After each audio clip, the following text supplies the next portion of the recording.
Wakelet tresna egokia izan daiteke portfolioak egiteko.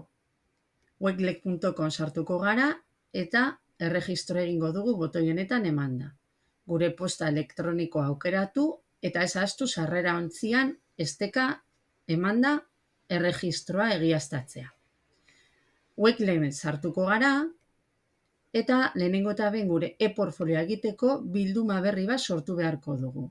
Klik egiten dugu hemen eta gure e-portfolioaren izenburua idatziko dugu.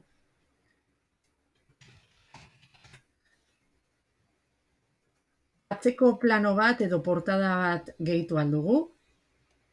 Adibidez, hemen bertan dagoen bat aukeratuko dut. Eta ikusten duzuenez modu errez batean URL-ak, notak, irudiak edo PDF-ak igo ditzakegu.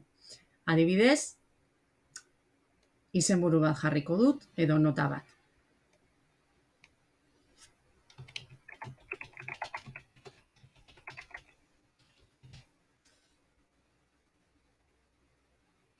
Orain, nire Selfie for Teachers informea adibidez, igoko dut, PDF bat. Elementuak mugitu ditzaket arrastraka eramanda. URL-ak txertatu alditut. Eta horrela joango naiz nire e-portfolioa osatzen.